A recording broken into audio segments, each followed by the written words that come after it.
नमस्कार साथियों, आप लोग का सरकार स्टडी सेंटर में पुनः स्वागत है। कल मैं आप लोग के लिए मैथ्स का क्वेश्चन बनाया था जो कि एग्ज़ाम में पूरे के पूरे आए हुए थे। उसी तरह आज भी मैंने आप लोगों के लिए साइंस का केमिस्ट्री प्लस बायो, इससे पहले मैं फिजिक्स का ऑब्जेक्टिव बना चुका हूं, उसको आप लोग देख लेंगे। पहला प्रश्न है जो आपके एग्ज़ाम में कल आएंगे, कल के लिए है ये सब साइंस के लिए। नीले लिटमस पत्र को लाल कर देता है, वो क्या हो सकता है? अम्ल होगा। दूसरा है लाल लिटमस पत्र को नीला कर देता है, वो आपका क्षार होगा। कोई विलयन लाल लिटमस को नीला कर देता है, इसका पीएच मान क्या होगा? तो इसका पीएच मान 7 से अधिक होगा। इस चीज़ को हम लोग समझेंगे कि 7 से अधिक होगा तो कैसे होगा, उसको हम लोग देखेंगे अभी। पीएच स्केल जो हम लोग का होता है, यहाँ पर देखेंगे पीएच स्केल आपका यहाँ पर 7 के बराबर, ये आपका उदासीन होता है, इसको हम लोग न्यूट्रल बोलते हैं।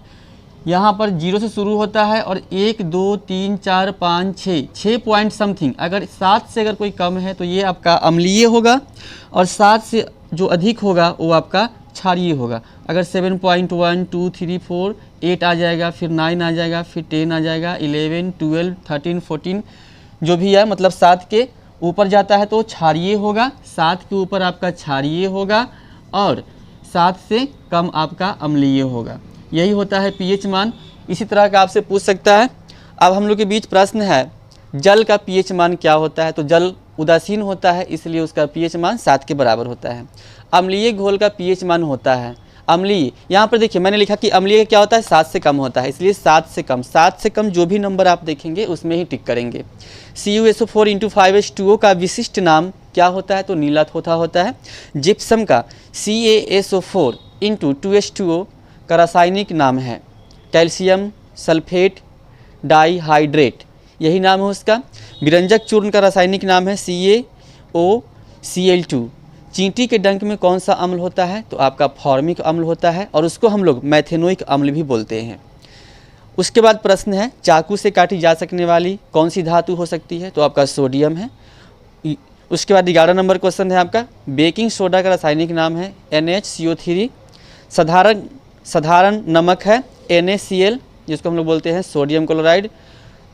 13 नंबर प्रश्न है, अंडे के बाहर का खोल प्रमुखतः किसका बना होता है? तो कैल्शियम कार्बोनेट का बना होता है, जो कि वाइट होता है। उसके बाद है चूना पत्थर का रासायनिक नाम है CaCO3, इसको भी हम लोग कैल्शियम कार्बोनेट बोलेंगे। 15 एल्युमिनियम का निष्कर्षण किया जाता है, किससे किया जाता है? तो निष्कर्षण जो है बॉक्साइट से किया जाता है। अब हम लोगों के बीच जो प्रश्न है, एल्काइन का समान सूत्र, एल्कीन का समान सूत्र, एल्केन का समान सूत्र, इन तीनों में से एक प्रश्न आपका कल रह सकता है, या तीनों में से दो भी रह सकता है।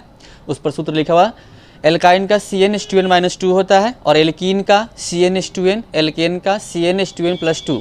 CNG का पूरा नाम आपसे पूछ सकता है, संपीड़ित प्राकृतिक गैस होता है। मेंडलीफ आवर्त सारणी में कुल कितने वर्ग होते हैं? तो 9 होते हैं। आवर्त सारणी में आवर्त हैं तो मतलब कितना? 36 पंक्तियां हैं। आवर्त सारणी में वर्ग हैं ऊर्ध्वाधर स्तंभ। उसके बाद आपका सब्जेक्टिव में क्वेश्चन पूछ सकता है, प्लास्टर ऑफ पेरिस, विरंजक चूर्ण, ये दोनों रह सकता है, या दोनों में से एक 100% रहेगा। धातु तथा अधातु में अंतर आपका पूछेगा। उसके बाद एल्युमिनियम, लोहा, पारा और जस्ता का निष्कर्षण पूछ सकता है। उसके बाद प्रयोगशाला में मीथेन गैस का निर्माण कैसे होता है, ये पूछ सकता है। इसमें कौन कौन सी अभिक्रिया होती है, ये उसी के साथ मतलब कि लिखना होता है, ये पूछ सकता है। हीरा और ग्रेफाइट में अंतर। उसके बाद साबुन और अपमार्जक के बारे में अच्छे से पढ़ लेना है। अवतल दर्पण का 3 उपयोग, दृष्टि दोष के बारे में पूरा पढ़ लेना है। वाहनों के साइड मिरर के रूप में उत्तल दर्पण का प्रयोग क्यों किया जाता है, आवर्धन के बारे में पढ़ना है। फिर उसके बाद में विद्युत बल्ब में निष्क्रिय गैस क्यों भरी जाती है, तथा विद्युत बल्ब का फिलामेंट टंगस्टन का ही क्यों बना होता है। प्रकाश का परावर्तन अपवर्तन, इन सभी नियम को अच्छे से पढ़ लेना है और रिवीजन कर करके आप लोग एग्ज़ाम देने जाइएगा। अगर आप लोग को ये वीडियो अच्छा लगे तो वीडियो को लाइक करें और चैनल को सब्सक्राइब करना ना भूलें। धन्यवाद।